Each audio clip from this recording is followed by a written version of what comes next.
Today we are going to be discussing vibrato. What is it?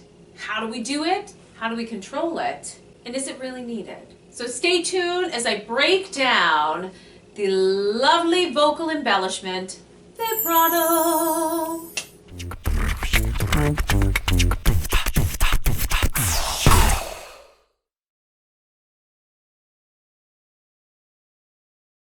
First and foremost, what is vibrato, right? I'm amazed at times the number of times that artists walk in and I'll say vibrato. Do you know what it is? And they're kind of like, huh. Some will definitely know how to demonstrate it, but others are like, I'm not quite sure. So to break it down technically, vibrato is a fluctuation, meaning going on and off, of pitch. And a great example on a piano is you have what's called a pitch bend here, and you can kind of hear that. I'm playing the note. Hear that come through. You hear that wavering there. So that is technically what vibrato is. It's fluctuation of pitch going off there. Now, a few things that I always like to point out is there is two realms of people. Those who have been singing and have been adding vibrato into their voice and actually don't know how to control it. I was kind of in there because my heavy influence with musical theater and classical, so everything had vibrato. I'd be doing my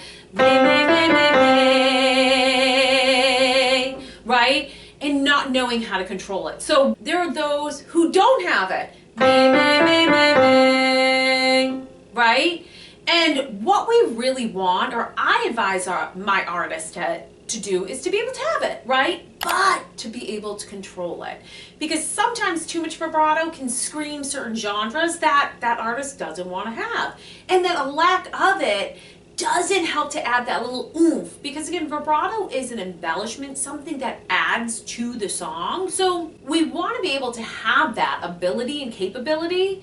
But again, we want to learn to control it. So let me talk first and foremost about how to control it. And there's no kind of magic pill with this. An exercise I have my artists do is just take scales to start. And just hold that last note and try and keep it as clean as possible. Most people in the beginning, if you're starting to do this and you're like, oh my God, I can't control it, it takes some time. Some little tip that seems to help is just kind of like taking the hand and making a straight line. For some reason, that's worked for my artist. So, right, and don't worry if you're doing it and you're like you're struggling with it. It's part of the process. If doing a scale, which is a number of notes together, is too much, just do a single note. That's one note at a time.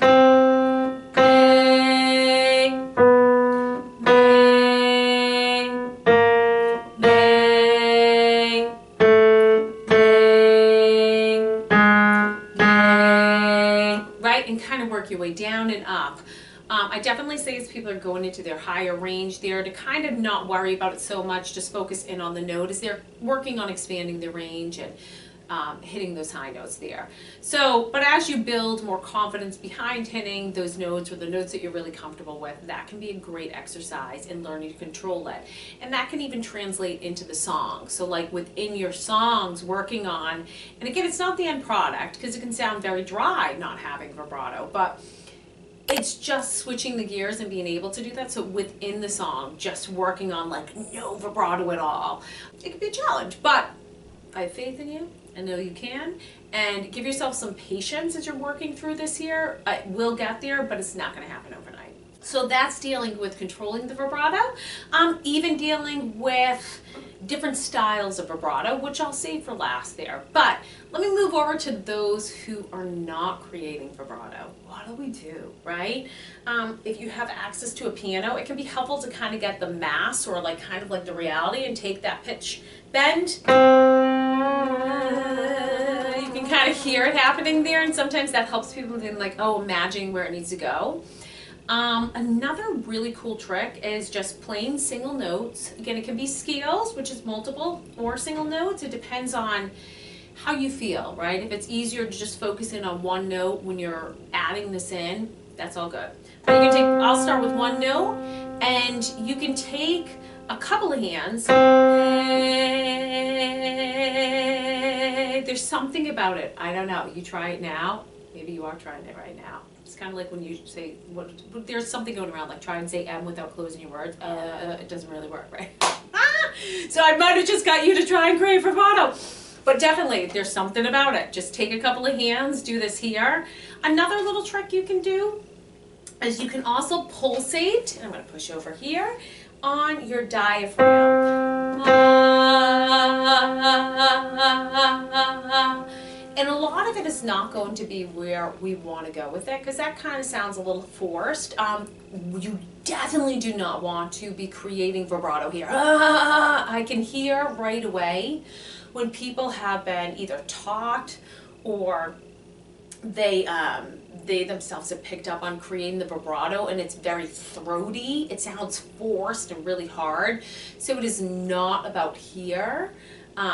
That kind of fluctuation as we kind of bend the vibrato creates that flutter in the ear, and that ultimately helps on that end. But we're not doing we don't want to do that there. As you can tell, it doesn't sound good, it doesn't feel good, just not pretty overall. But the fake clap seems to be an awesome way. And then just the pulsating on the diaphragm.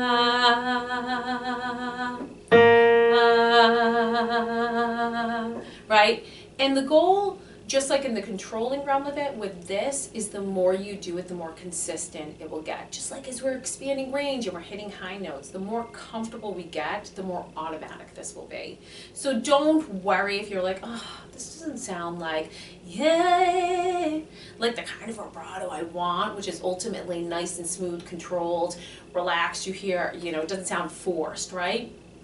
All of these things will get there through time. It's just patience and persistence.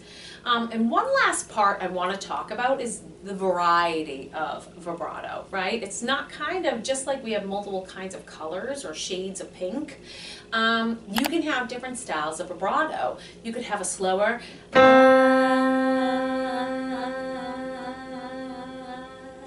you can have a faster,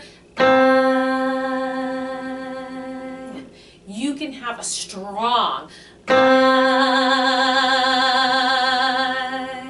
you can have it just come in at the end, right? Each one of them has a different flavor to it.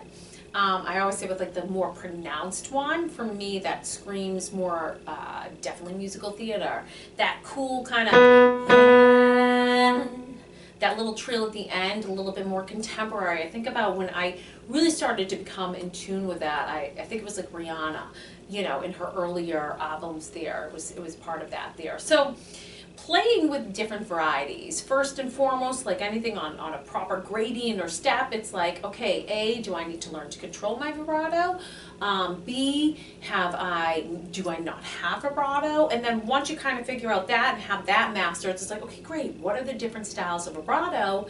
And listening to songs is a little tip, and finding them, identifying them, and then working them into your own vocal toolbox, and being able to do that with your own originals or with the covers that you are doing. So, I hope this was helpful.